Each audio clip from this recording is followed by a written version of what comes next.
Sa tinuod lang, magpasalamat ang Department of Education kay una, ang edukasyon. Edukasyon is the primary business of the Department of Education. Sa atong mga tulungan, sa mga magtutulong. Apan, sakit man dawaton, kulang ang among powers. Kulang ang among powers. Unang nang ginahanglan mi sa daghan na suporta. Nang ginahanglan mi sa inyong tabang. Ug salamat kaayo sa inyong pag-anhi ug pagtabang. Busa, ako magpasalamat yun sa inyong pag-anhi. Bisan ang inyo, kaning atong mga gilikanan, usahay mo sundita, wala ko galing ko nag-aapil o pahina din ha. Sir Dong, ACF representative sa atong TPTC. Dako kaayo ang papel sa atong mga gilikanan. Ilabi na karon sa pandemic. Tungod kay kamuman ang magtudlo sa mga gilikanan, sa mga bata. Inyong gipulihan karon ang atong mga magtutudlo. Kung wala ang atong mga gilikanan, dili makapadayon ang edukasyon. Busa magpasalamat ko sa atong mga gilikanan. Ladies and gentlemen, it is very timely.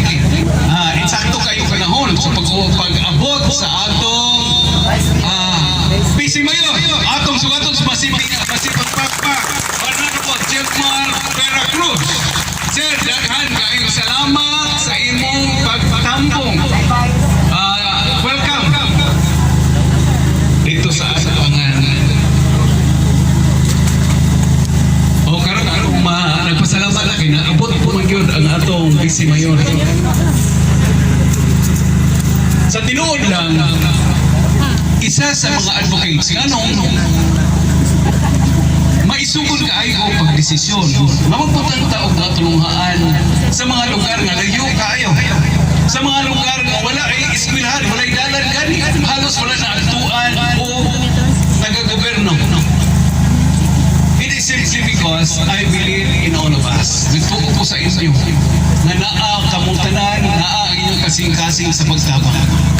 Sa pagtuon nako sa atong Honorable Councilor Noli Pardillo o sa atong Honorable Vice Mayor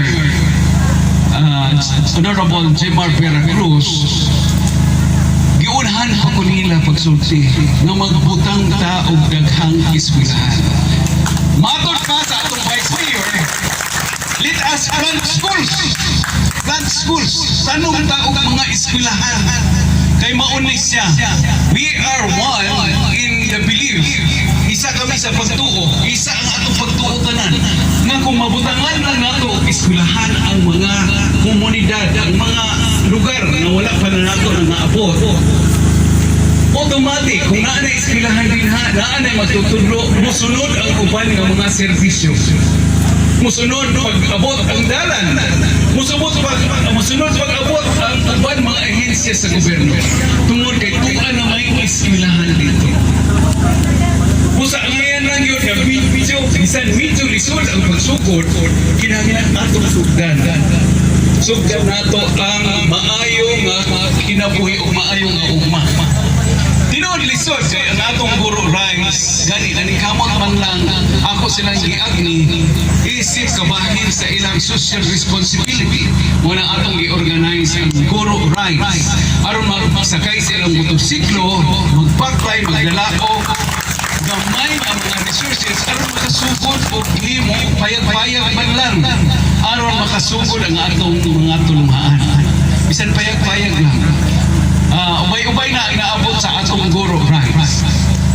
Kaya nituusap ako nga kung makitaan sa atong katawhan, sa atong stakeholders, makitaan ninyo, dili sa magduha-duha pagsuporta.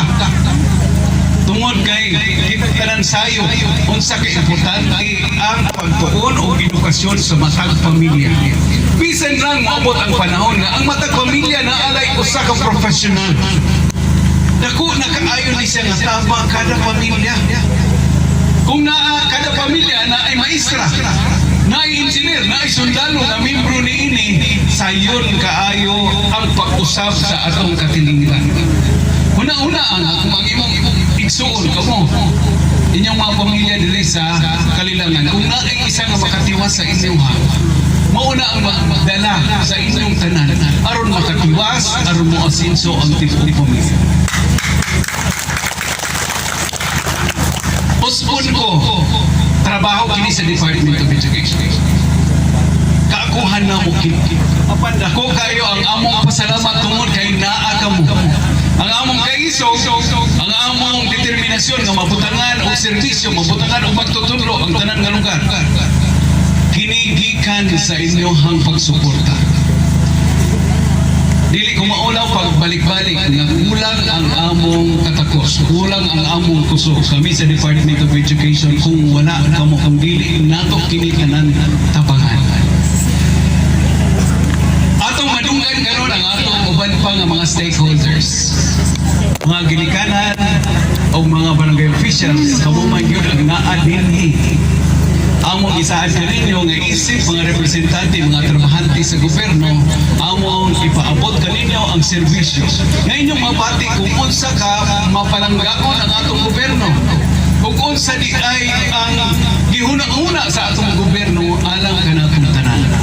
Kaya kung malipayon ang katawan nila sa Kalilangan, sa Durag, sa Lanipaw, sa Mandulog, malipayon kitang tanan. Kung unsa inyong bation dinhi, bation usab na. Tungod kay kita tanan pamilya, kita tanan Pilipino. O kaninyong tanan, usbon ko daghan kaayong salamat. Maayong buntag,